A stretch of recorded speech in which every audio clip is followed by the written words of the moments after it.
Hey guys, welcome back to the channel. This is Mike Hanselman, owner of Small Arms Pistol Academy, and I actually had a request today of how to tear apart a gun, and not just for basic cleaning, but how to do it in depth. So what I have today is the Glock 19X, and the reason that I brought this one out here is I have not totally replaced all the components of it, so I figured this would be a perfect one to tear apart since it's never been done by me before.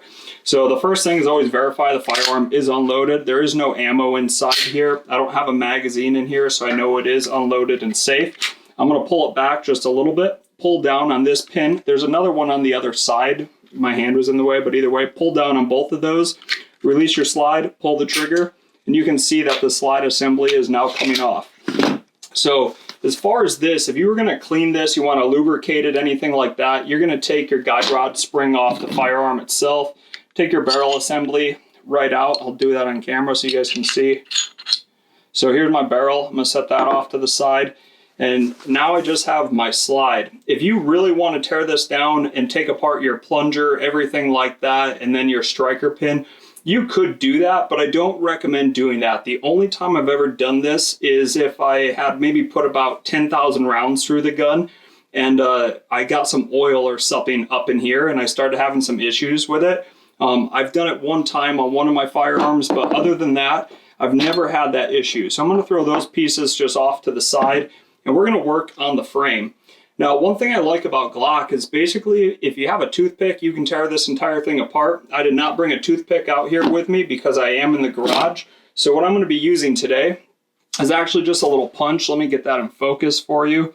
So it's just a small punch. And the reason I'm going to use this, it doesn't need to be the exact size or anything, but we're going to take this pin here and that pin back here out of the gun, and then all of your internals for that frame will come right out. So let's just knock those out real quick. So number one, just start pushing it. Number two, this back one here. All right.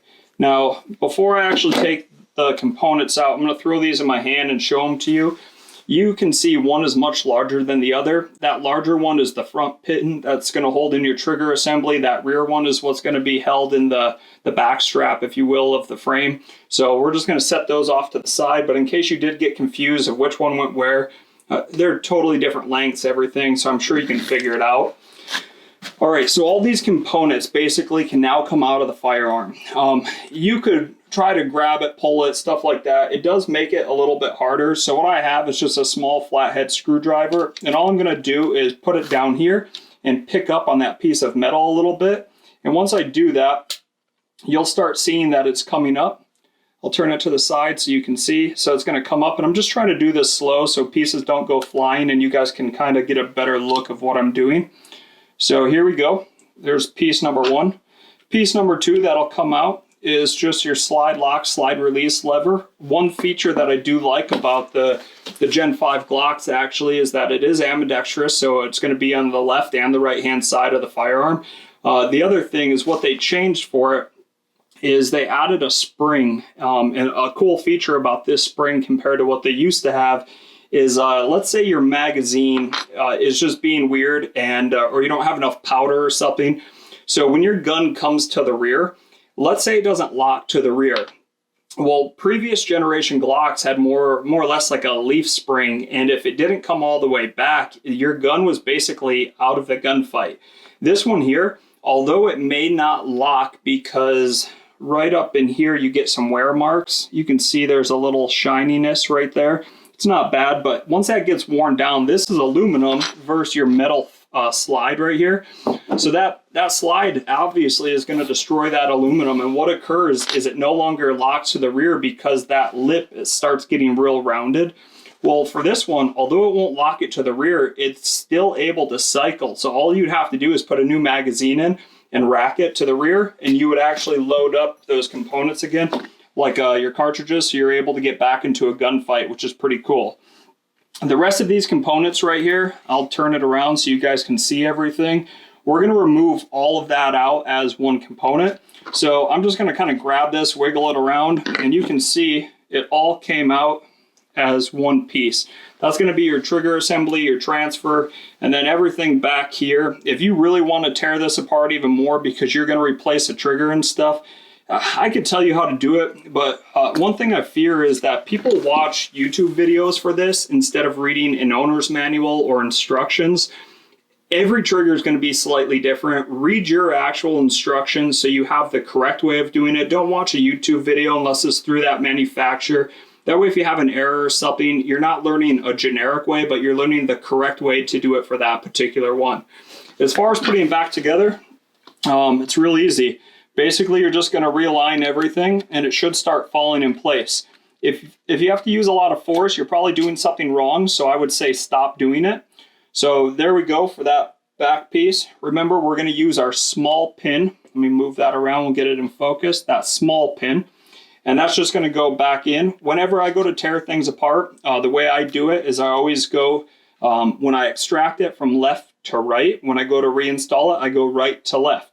You may be able to do it the other way. Honestly, I'm not sure. I don't do it that way. So that's just my my way of doing it. I'm going to use that same punch and start pushing this in.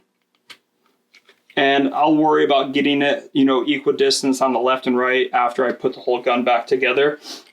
The next component you want to put back in here is actually your slide lock, slide release. And that's just going to go right over here and kind of fall in place.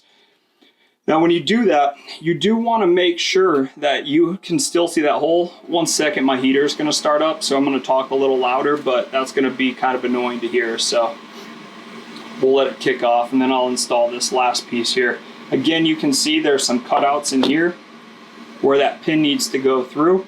So when you go to drop this in, make sure you are dropping it in the correct way. Basically, the rails are going to go forwards. So I'm just going to press that down, and everything still lines up. Before that heater kicks on, I got my last pin here. So again, I go right to left when I reinstall. All right, so here we go. Now, even though these pins aren't in there exactly where I want them, it will still operate for me. So just to make the video shorter, I'll worry about making it perfect later on.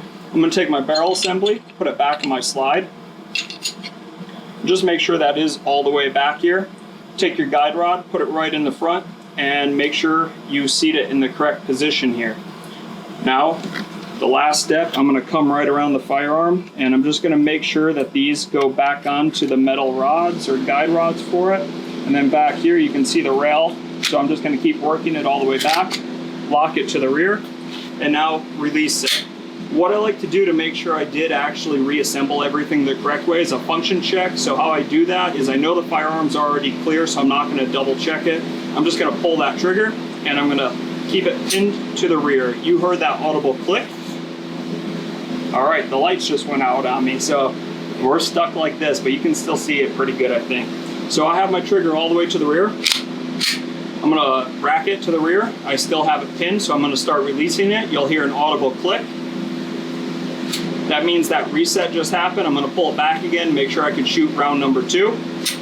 It did work, so my firearm is put back together the correct way. So I'm just going to lock it to the rear, and there you go. That's how you're going to tear apart a Glock 19X Gen 5. If you guys have questions, as always, leave them down in the comments for us. If you like this type of content or you want to see something different, make sure you click like, subscribe, turn that alert notification on. All that does help beat those algorithms. I appreciate your support through the channel, guys. It's been incredible. So take care.